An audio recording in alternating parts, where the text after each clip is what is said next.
El 12 de agosto de 2023, a las 8:27 de la mañana, Audrey Rivers marcó el número del Departamento de Policía de Arlington, con manos temblorosas y voz apenas audible.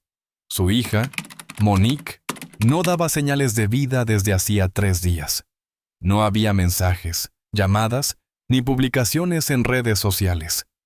Su buzón de voz estaba lleno, y los mensajes de texto quedaban sin respuesta.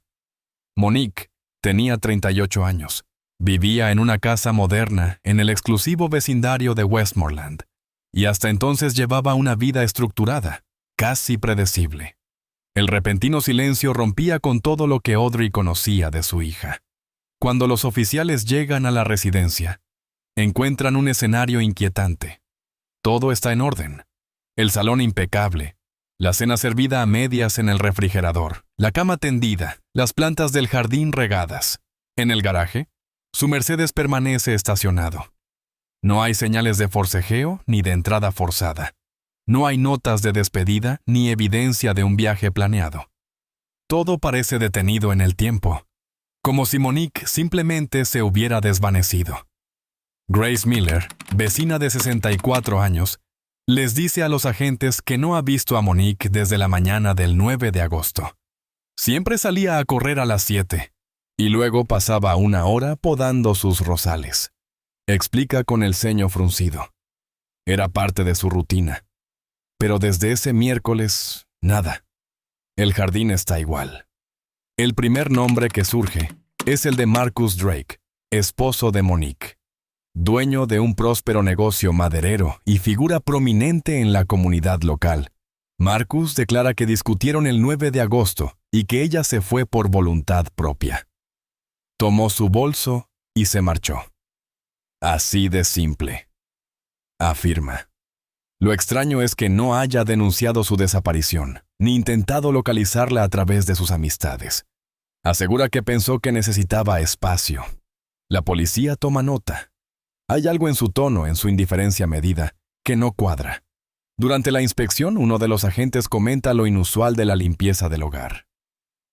«Demasiado limpio», dice en voz baja. En la cocina, el lavavajillas vacío. En el baño, toallas recién lavadas. En el estudio, ni un papel fuera de lugar. Todo impecable. Casi clínico. La primera pista técnica aparece gracias a las cámaras de seguridad en la entrada del vecindario. La madrugada del 10 de agosto, a las 3:12, se registra la salida del Ford F-350 de Marcus. En la parte trasera del vehículo, un objeto largo, envuelto en algo oscuro, parece sobresalir del borde del portón. La imagen es borrosa, pero algo llama la atención de los analistas. La forma recuerda a un cilindro envuelto. Con esa imagen, la investigación se activa oficialmente.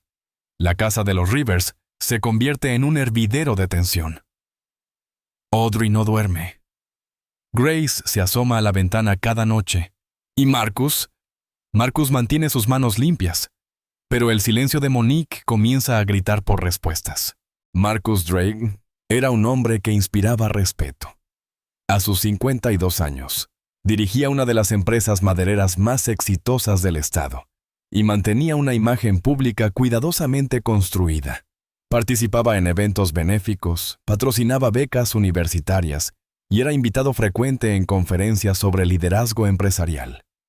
En fotografías, aparecía junto a su esposa, Monique, mostrando una versión idealizada del matrimonio tradicional. Sin embargo, esa fachada contrastaba con los aspectos menos visibles de su carácter.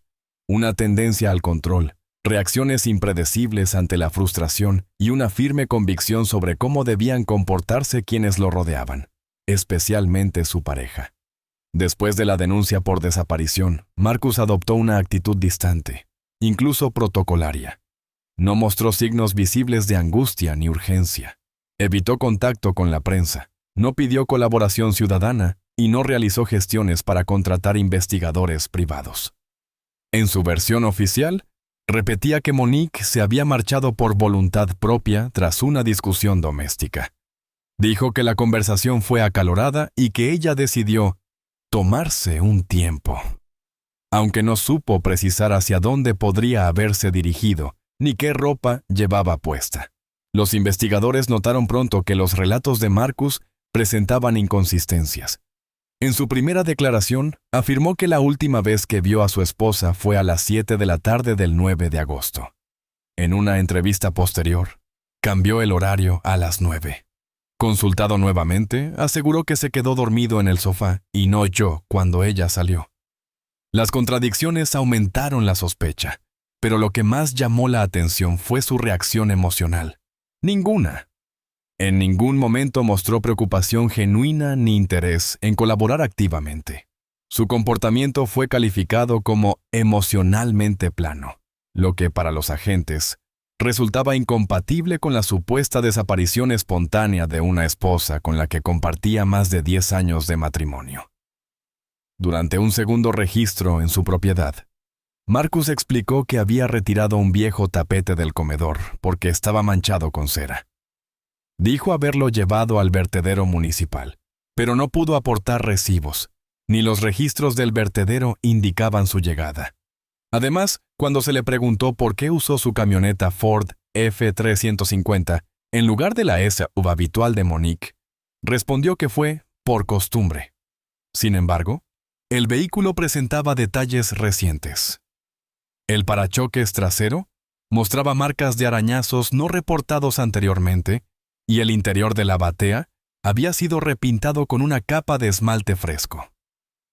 Un oficial, al revisar más de cerca, observó un patrón irregular bajo la pintura, lo que indicaba que el área había sido lijada y tratada de forma apresurada. En paralelo, los datos del GPS revelaron desplazamientos nocturnos inusuales. Marcus dijo que había salido a despejarse, pero evitó detallar los destinos. A medida que la investigación avanzaba, el perfil público del empresario comenzaba a resquebrajarse. Las dudas crecían, no solo por lo que decía, sino por lo que evitaba decir. Para los investigadores, el caso se alejaba cada vez más de una simple desaparición. Había indicios de ocultamiento, de una narrativa cuidadosamente editada. Marcus Drake mantenía las manos limpias, pero su entorno empezaba a mostrar fisuras que ya no podían ignorarse. Mientras el foco público comenzaba a centrarse en la figura de Marcus Drake, el equipo de investigación ampliaba su radio de trabajo. Se realizaron entrevistas adicionales a vecinos, amigos y conocidos cercanos de Monique. Una de las voces más consistentes fue la de Grace Miller, la vecina que había reportado por primera vez la ausencia de Monique en sus rutinas habituales. Según su testimonio, en las semanas previas a la desaparición, Monique mostraba signos visibles de agotamiento emocional. Se le veía distraída, evitaba conversaciones largas y hacía llamadas frecuentes a su madre en horarios inusuales. Grace mencionó que, en una ocasión, la vio llorar discretamente en el jardín, mientras podaba los rosales. Audrey Rivers, la madre de Monique, confirmó que su hija la había llamado el 9 de agosto por la tarde. Describió aquella conversación como extraña y cargada de tensión. Monique parecía alterada, como si intentara decir algo importante, pero se contuviera. Aunque no reveló detalles, su tono transmitía una inquietud palpable. Audrey expresó que, al colgar, sintió una preocupación que no pudo explicar en ese momento, pero que ahora le parecía un presagio. Paralelamente, el equipo de análisis digital trabajaba con los datos del sistema GPS del Ford F-350 perteneciente a Marcus. Los registros indicaban que la noche del 10 de agosto, a las 23:40, el vehículo se detuvo en una estación de servicio a las afueras de Arlington. Las cámaras de seguridad del lugar captaron imágenes de la camioneta. En la parte trasera, parcialmente cubierta por una lona oscura, se observaba un objeto largo y cilíndrico que parecía sobresalir por un extremo. Aunque la resolución no permitía identificar con precisión el contenido, la silueta y las proporciones recordaban a un rollo de alfombra o a un bulto envuelto. Más revelador fue el trayecto posterior. Tras salir de la estación, el vehículo se dirigió hacia una zona montañosa, donde se ubicaba una de las propiedades industriales de Drake Timber Works. una planta de procesamiento de madera conocida como Loma Verde. Esta instalación estaba en una parcela privada, rodeada de bosques densos y con acceso restringido. El GPS mostró que el vehículo llegó al portón principal a las 8:15 y permaneció en el lugar hasta las 4:57. Durante ese intervalo, no se registró movimiento adicional en la red vial circundante. Los investigadores contactaron al técnico de seguridad encargado de la planta. Este confirmó que, aunque la propiedad contaba con cámaras internas, el sistema de vigilancia había estado fuera de servicio esa noche por una supuesta actualización de software.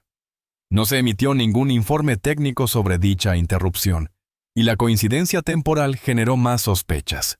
Las autoridades comenzaron a contemplar la posibilidad de que Marcus hubiese utilizado sus propios recursos y espacios empresariales para ocultar o destruir evidencia. La naturaleza remota del sitio, sumada a la ausencia de testigos y al control total que Marcus ejercía sobre el lugar, lo convertía en un escenario ideal para maniobras discretas. En el entorno del caso, se empezaba a hablar no solo de desaparición, sino de una operación meticulosamente planificada. Durante el segundo registro autorizado por la Fiscalía, un equipo forense regresó a la residencia de los Drake con instrumentos especializados. Las inspecciones anteriores habían sido limitadas por las restricciones iniciales del caso, pero con nuevas evidencias en manos, se permitió una intervención más exhaustiva. En el comedor, bajo el suelo de madera lustrada, se detectó una irregularidad en la textura mediante escáneres de luz infrarroja. Al levantar la alfombra nueva, recientemente instalada, se reveló una zona tratada con productos químicos. Las pruebas con luminol indicaron la presencia de sangre en una extensión considerable. Los residuos habían sido limpiados con productos a base de cloro, pero no de forma completa. Los análisis confirmaron que la sangre pertenecía a Monique Rivers. En el informe pericial se identificaron rastros de actividad compatible con una confrontación física. Las muestras extraídas fueron remitidas al Laboratorio Forense Estatal, donde la doctora Lisa Thompson, especialista en patrones biológicos, dirigió el análisis. En su evaluación preliminar, concluyó que la sangre no podía ser resultado de una herida accidental ni de una pequeña lesión doméstica.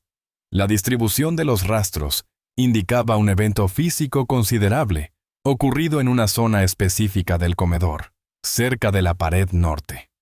Paralelamente, se realizó una auditoría interna en la planta maderera de Loma Verde. Los investigadores entrevistaron al personal técnico, en especial a Daryl Whitmore, operador nocturno con más de 10 años en la empresa. Según su declaración, la mañana del 11 de agosto, encontró residuos anómalos en el sistema de trituración. Describió la textura como más densa de lo habitual, con un olor metálico que no asoció al procesamiento común de madera. Además, notó que la tolva principal presentaba signos de uso reciente, a pesar de que no estaba programada ninguna actividad nocturna. Afirmó que le pareció extraño, pero no lo reportó en su momento por temor a represalias internas. Las autoridades, tras obtener una orden judicial, confiscaron partes del equipo para su análisis. Dentro del sistema de trituración, se hallaron materiales ajenos al procesamiento habitual, incluyendo fibras sintéticas y residuos de origen no identificado, compatibles con una manipulación no autorizada, lo que reforzó la hipótesis de una manipulación deliberada de evidencia biológica. Las muestras recolectadas fueron selladas y enviadas al laboratorio para su evaluación definitiva. La combinación de indicios, el suelo alterado en la vivienda, los residuos biológicos en la planta industrial, el uso no autorizado del equipo y los testimonios del personal, delineaba un patrón que comprometía gravemente la versión sostenida por Marcus Drake. La narrativa de una simple desaparición se desmoronaba ante la consistencia de las pruebas físicas. Sin necesidad de reconstrucciones gráficas, la secuencia sugerida por los indicios apuntaba a un acto ejecutado con frialdad y conocimiento de los recursos disponibles. En este punto, la Fiscalía preparaba el pedido formal de arresto. Aunque el motivo aún no estaba claramente establecido, el conjunto de evidencias apuntaba a una acción intencional, encubierta y meticulosamente orquestada. La figura de Marcus Drake pasaba de sospechoso a acusado potencial, y el caso tomaba un giro definitivo. El acceso a los registros médicos de Monique Rivers se logró tras una solicitud judicial aprobada el 16 de agosto. Entre los documentos, figuraban visitas recientes a la clínica Stonewall Wellness, donde había sido atendida el 7 de agosto por el doctor Jeremy Carter. Carter, médico internista con años de práctica en Arlington, también era conocido por su cercanía con Marcus Drake, relación que había surgido durante una serie de campañas de salud comunitarias, organizadas por la empresa maderera. Al ser contactado por las autoridades, Carter declaró haber sido sorprendido por la visita de Monique, quien llegó sin cita previa y solicitó una consulta breve, insistiendo en que no se le realizara un chequeo completo. En su informe, el doctor describió a Monique como ansiosa, pero firme.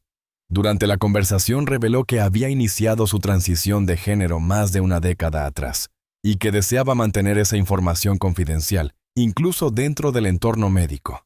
La petición fue inusual, pero no ilegal. El expediente mostró que Monique había llevado una vida estable, con tratamientos hormonales bajo control y sin antecedentes de salud mental. Carter, sin embargo, se encontraba en una posición ética delicada.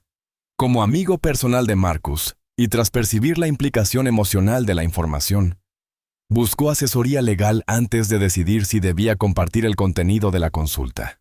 Según reconstrucción posterior, Carter informó a Marcus sobre la identidad de género de Monique el 9 de agosto, durante un encuentro en el café River Roast, habitual punto de reunión entre ambos. Las cámaras de seguridad del local confirmaron la presencia de ambos hombres. Carter llegó primero. Marcus ingresó a las 18:02. La conversación duró 41 minutos. A las 18:43 Marcus abandonó el lugar solo, visiblemente alterado, con movimientos tensos y sin haber consumido nada. No saludó a los empleados ni pagó por su café, según los registros del establecimiento. Ese comportamiento contrastaba con su habitual cortesía. Para los investigadores, ese momento marcó un cambio crítico en el estado mental de Marcus.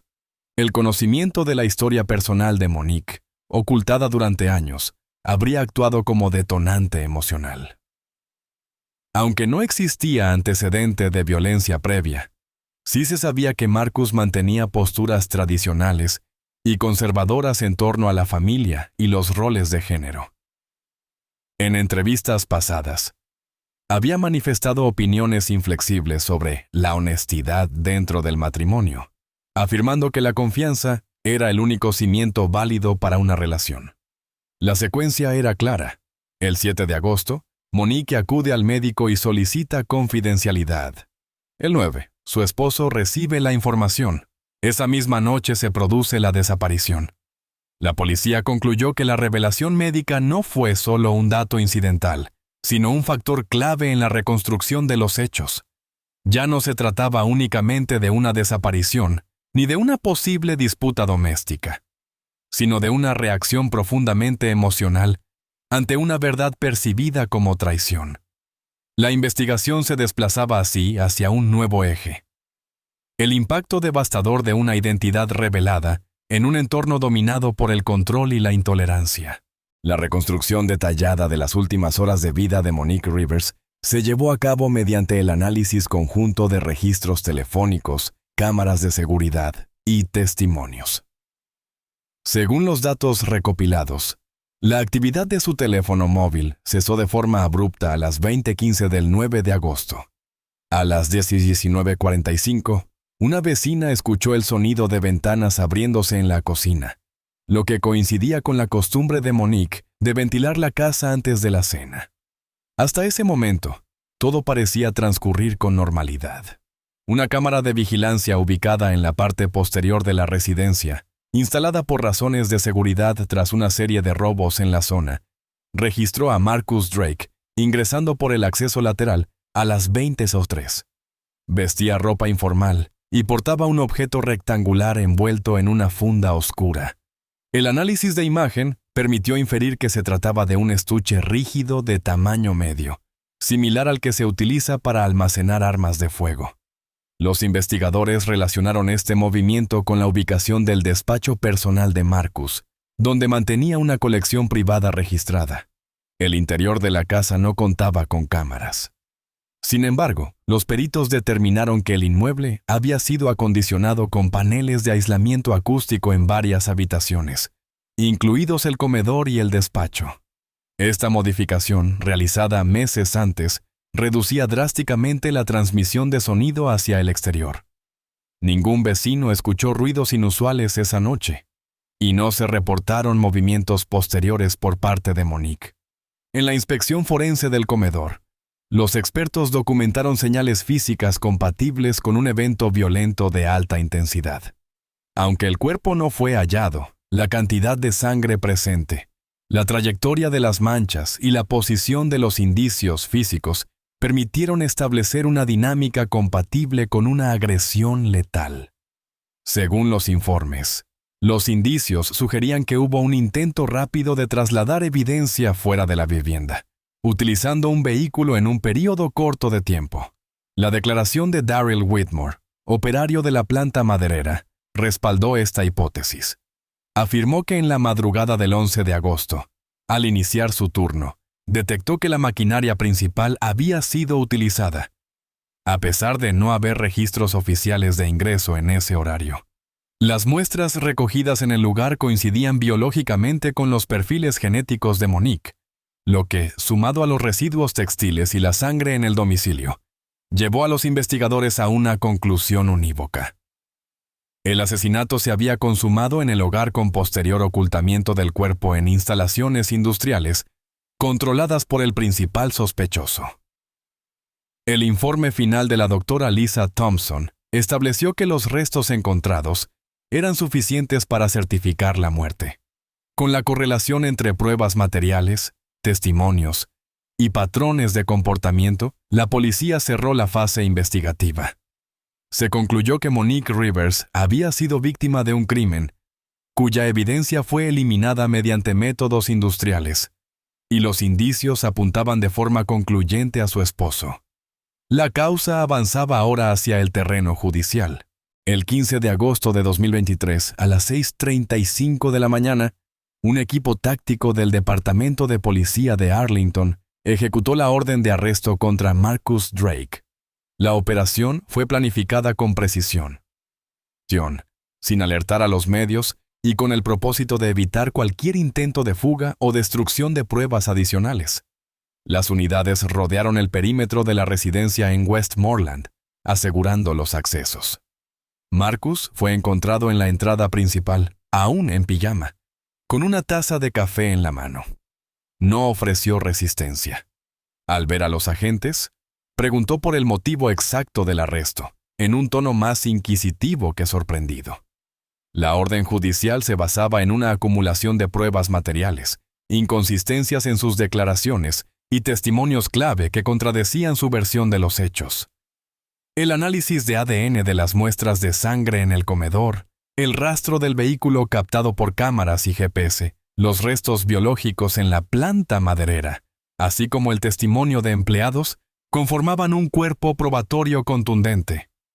Además, la desaparición del tapete, la reciente pintura en la batea del vehículo y la ausencia de reportes creíbles sobre los movimientos de Monique tras el 9 de agosto apuntaban hacia una conclusión inequívoca. Durante el primer interrogatorio en dependencias policiales, Marcus se mantuvo en silencio durante largos periodos. Cuando respondió, lo hizo de forma calculada. Negó rotundamente cualquier implicación en la muerte de su esposa y reiteró que ella se había marchado por voluntad propia. Ante las pruebas presentadas, insistió en que se trataba de una interpretación errónea o una coincidencia desafortunada. Su comportamiento fue descrito por los oficiales como contenido, sin indicios de pánico ni muestras espontáneas de pesar. Los fiscales formalizaron la imputación por homicidio en primer grado, con agravantes por ocultamiento y destrucción de evidencia. La jueza a cargo del caso autorizó su detención preventiva mientras se definía la fecha del juicio. Al día siguiente, Marcus fue trasladado al centro de detención del condado de Tarrant. La noticia del arresto se filtró rápidamente a la prensa local, generando una inmediata cobertura mediática. En cuestión de horas, el caso se convirtió en un fenómeno nacional. Titulares, programas de análisis y redes sociales discutían cada aspecto del expediente.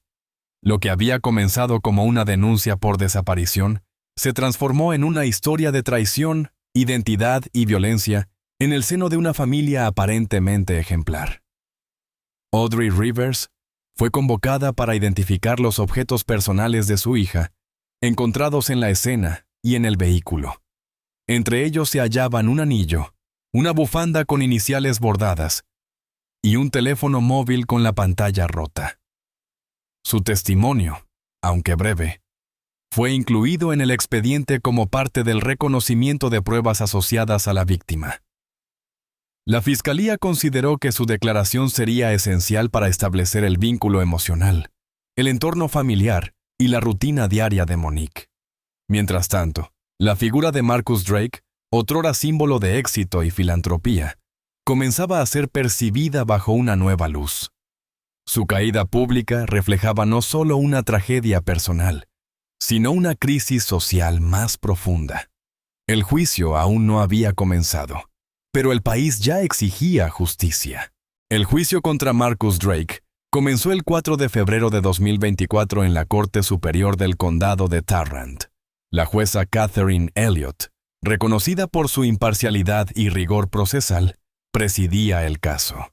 El fiscal principal, Jane Stewart, presentó desde el inicio una estrategia centrada en la secuencia cronológica de los hechos, el establecimiento del motivo y la conexión directa entre las decisiones de Drake y la desaparición irreversible de su esposa. La acusación sostuvo que el crimen no fue producto de un arrebato, sino el resultado de una decisión premeditada, tras el conocimiento de una verdad que el acusado consideró inaceptable. El objetivo del equipo fiscal no era solo demostrar que Marcus había asesinado a Monique, sino evidenciar que el crimen tuvo su raíz en un rechazo profundo hacia la identidad de género de la víctima.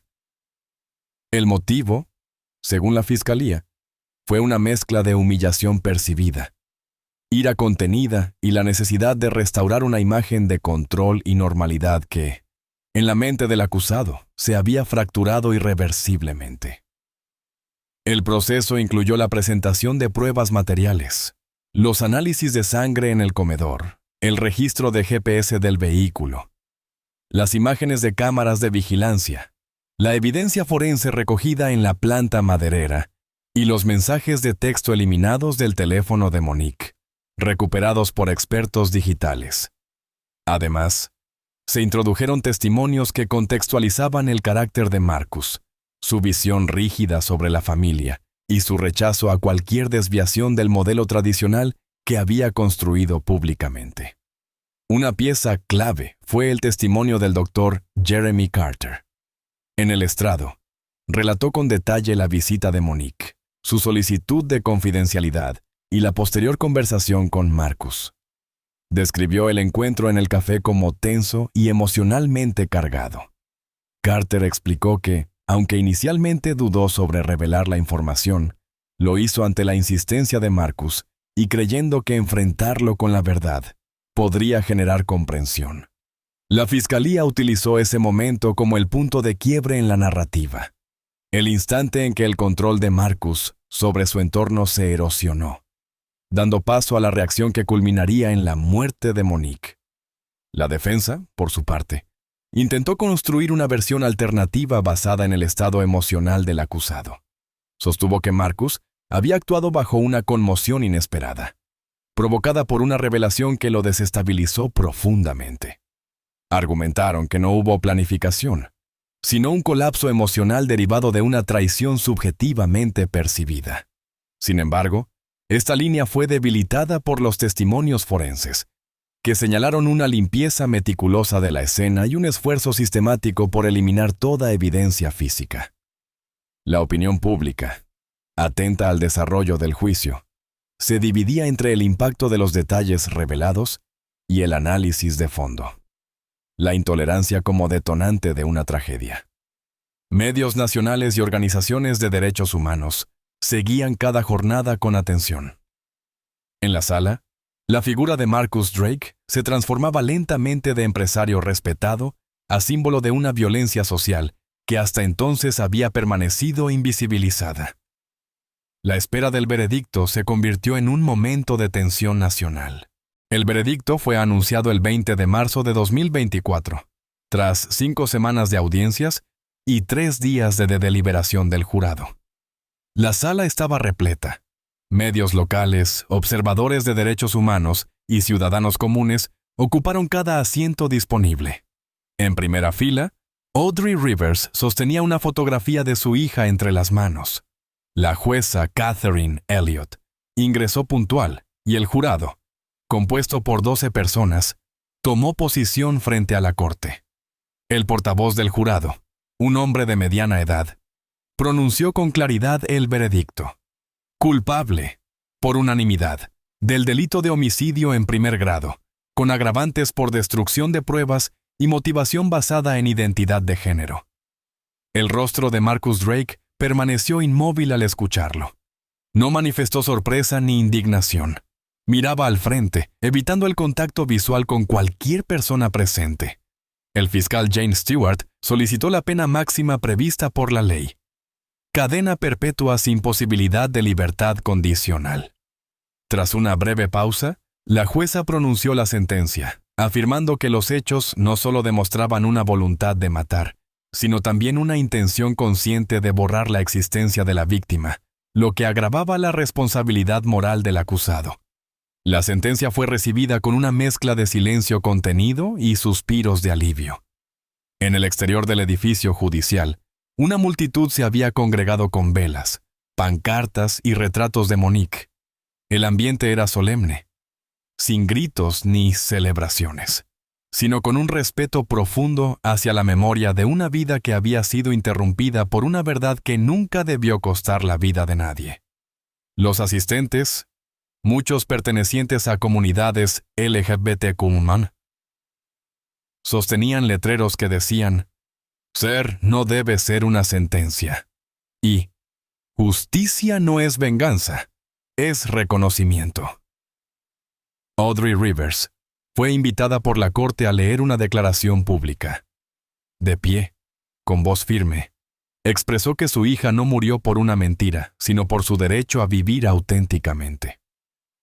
Declaró que el crimen no borraba el valor de la vida de Monique, sino que lo reafirmaba ante un sistema que durante años había ignorado las amenazas invisibles a quienes se atrevían a ser diferentes. Su intervención fue documentada por todos los medios presentes y retransmitida a nivel nacional. En los días posteriores al fallo, el caso fue ampliamente debatido. Editoriales en los principales periódicos analizaron su relevancia jurídica y social. Algunos destacaron el precedente legal que representaba, al incorporar explícitamente el motivo transfóbico como agravante en la condena. Otros reflexionaron sobre el papel de las instituciones en la protección de las minorías, recordando que el conocimiento y la comprensión deben preceder a la reacción y al juicio. El caso Monique Rivers dejó de ser solo un expediente penal. Se convirtió en símbolo de la resistencia frente al prejuicio y en una advertencia clara sobre los efectos destructivos del rechazo disfrazado de moralidad. Marcus Drake recibió la pena más severa que permite el sistema. Pero para quienes la conocieron, la verdadera justicia comenzaba en el acto de recordar su nombre y negarse a callar. La repercusión del caso Monique Rivers no se detuvo con la sentencia. En los meses siguientes al juicio, su nombre fue adoptado como emblema por organizaciones de derechos humanos, colectivos LGBTQ+, y redes ciudadanas que promovían reformas legislativas a nivel local y estatal. En Arlington, el Consejo Municipal aprobó por unanimidad la implementación de un programa educativo obligatorio en escuelas públicas sobre diversidad, respeto a la identidad de género y prevención de crímenes de odio. El material fue diseñado por especialistas en psicología, pedagogía y derechos civiles, y fue bautizado con el nombre Proyecto Monique. La policía del condado también inició una revisión interna de sus protocolos para casos de personas desaparecidas, especialmente aquellos donde pudieran existir factores de riesgo relacionados con identidad de género u orientación sexual. Se incorporaron nuevas pautas de entrevista, capacitación obligatoria en sesgos inconscientes y colaboración con organizaciones comunitarias. Según el informe presentado en enero de 2025, estos cambios ya mostraban resultados en términos de respuesta más ágil y sensible por parte de los cuerpos policiales.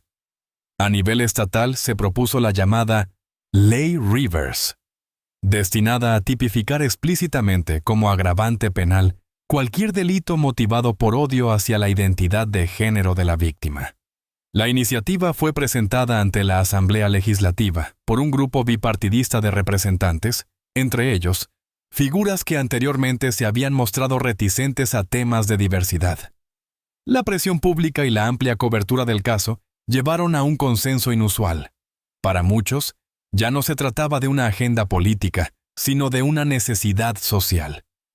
Audrey Rivers, madre de Monique, se convirtió en una figura activa en el activismo civil. A pesar del dolor evidente que la acompañaba, aceptó invitaciones a foros, universidades y audiencias legislativas, donde compartió la historia de su hija como testimonio vivo de las consecuencias del prejuicio no enfrentado. Fue invitada a hablar ante una comisión del Congreso Federal, donde hizo un llamado a la responsabilidad colectiva, no desde el rencor, sino desde la prevención. Su discurso fue citado en múltiples medios.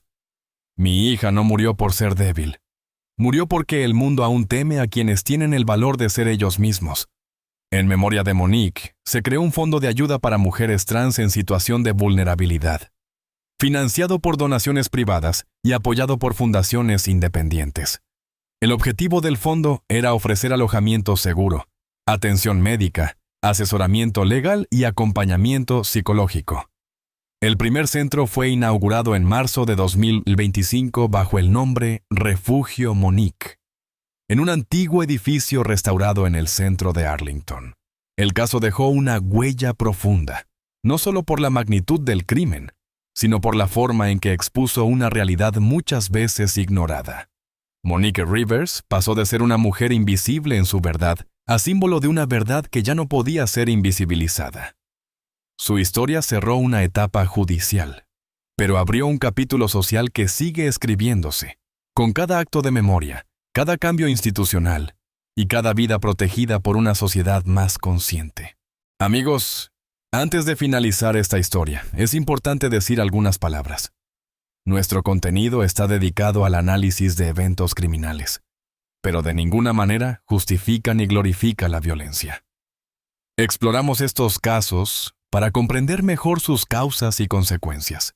Todos los hechos descritos forman parte de una narración ficticia, basada en investigaciones reales y análisis criminales.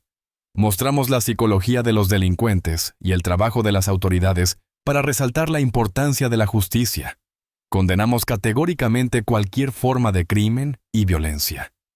Esta historia no pretende romantizar los delitos, sino demostrar sus repercusiones y advertir sobre los peligros que pueden representar. Nunca intenten imitar lo que ven o escuchan en historias como esta. Cualquier acto delictivo conlleva consecuencias irreversibles. La conciencia sobre estos temas ayuda a construir un mundo más seguro. Gracias por su atención y por su enfoque reflexivo hacia estas historias.